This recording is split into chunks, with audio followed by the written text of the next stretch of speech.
Welcome to my channel. Jangan lupa untuk klik subscribe dan klik juga notifikasinya biar kamu tahu video terbaru. Halo guys, ketemu lagi di channel aku, Valen Aisyah. Mohon maaf banget, kemarin aku belum bisa upload karena ada kepentingan yang tidak bisa ditinggalkan. Sekarang aku akan teruskan di bab 18, yaitu kondisi Fulfi.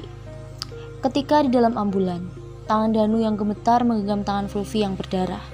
Vi, kamu wanita yang sangat hebat di mataku. Kamu sahabatku yang paling baik. Kamu janjikan kita akan menikah setelah yayasan itu berdiri dan berhasil menolong banyak orang. Kita akan hidup bahagia kan, Vi? Kumohon bertahanlah. Vi, kamu pasti kuat. Danu meneteskan air mata dan terus menahan rasa sesak di dadanya. Mbak Galdin duduk di sebelah Danu. Kamu wanita yang hebat. Kamu selalu jadi wanita yang kuat. Kamu mengubah hidup banyak orang. Kamu berhak hidup bahagia. Ternyata firasat burukku benar ketika kamu berpesan untuk membuat yayasan dan meneruskan. Ketika kamu tidak ada, ternyata hal ini aku akan tetap mencari siapa pelakunya. Tapi tolong bertahanlah, Vi. Kumohon, oh Tuhan, lindungilah dia, ungkap Mbak Galdin. Ambulan yang sangat ngebut untuk sampai di rumah sakit. Sudah dipastikan Fulfi kehilangan banyak darah. Kebetulan persediaan darah di rumah sakit sedang habis untuk darah AB. Kondisi pasien sangat kritis. Jika dalam waktu 8 jam masih belum mendapatkan darah AB, maka kemungkinan Fulfi tidak akan selamat.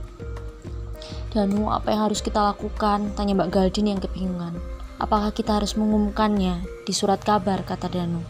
Membutuhkan waktu lama juga untuk terbit. Kita hanya memiliki waktu 8 jam dan, kata Mbak Galdin yang masih juga belum menemukan solusi. Hanya ada satu cara, entah waktu ini memungkinkan atau tidak.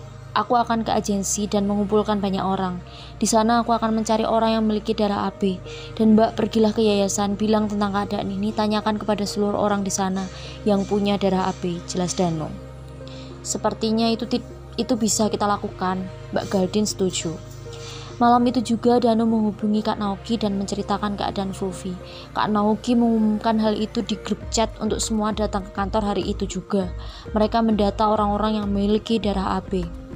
Kemudian Mbak Galdin mengumumkan kondisi Fulfi kepada seluruh penghuni yayasan. Mereka yang memiliki golongan darah AB bersedia untuk mendonorkan darahnya.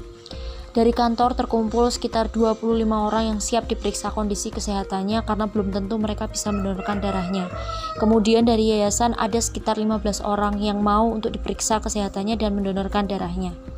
Semua orang berkumpul dan menuju ke rumah sakit. Hari itu juga pihak kedokteran sibuk memeriksa para pendonor darah. Puji Tuhan sekitar 20 orang bisa mendonorkan darahnya dan menurut dokter sudah cukup, bahkan itu berlebih. Semua orang yang tahu kondisi Fulfi tidak ada yang kembali ke rumah atau ke yayasan mereka menunggu Fulfi keluar dari kondisi kritis. Fulfi harus dioperasi karena luka tusukan di punggung dan di perutnya. Benturan di kepalanya juga membutuhkan jahitan. Semua orang yang di luar terus berdoa untuk kesembuhan Fulfi. Beberapa jam kemudian dokter keluar dari ruang operasi dan memberikan kabar baik sekaligus kabar buruk.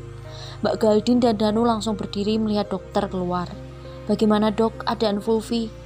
Tanya Mbak Galdin yang terus khawatir. Puji Tuhan pasien keluar dari masa kritis dan selamat, tapi jelas dokter masih berat untuk mengatakan kondisi Fulfi. Pasien koma dan kita tidak tahu kapan pasien akan bangun.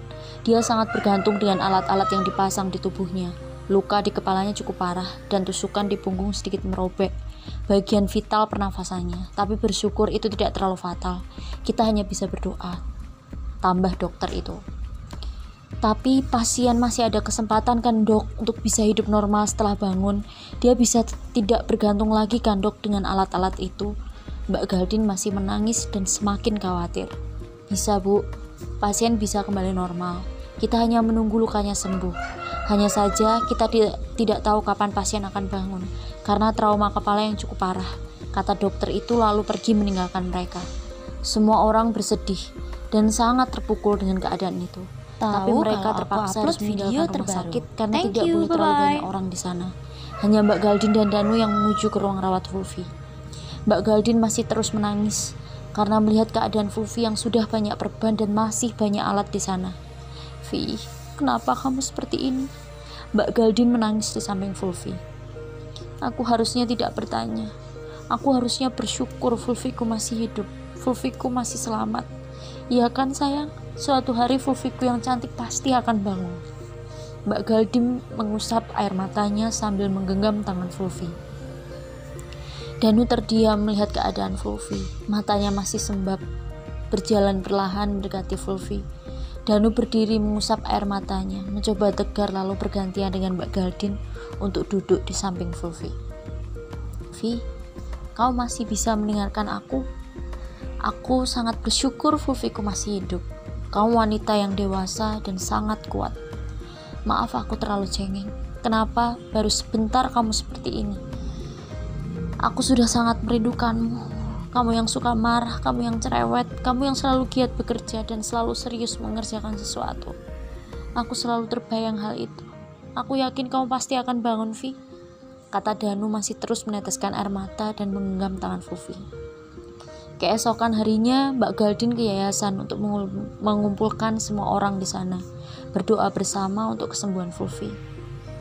Kalian semua sudah tahu, Fulfi koma dan sangat membutuhkan dukungan doa dan semangat. Hari ini, Danu membutuhkan membuat video siaran langsung dari ruang rawat untuk bisa kita lihat dari sini, kata Mbak Galdin sambil menyalakan proyektor dan terlihat Fulfi yang masih tertidur dengan banyak alat terpasang di tubuhnya. Suasana di yayasan itu begitu hening.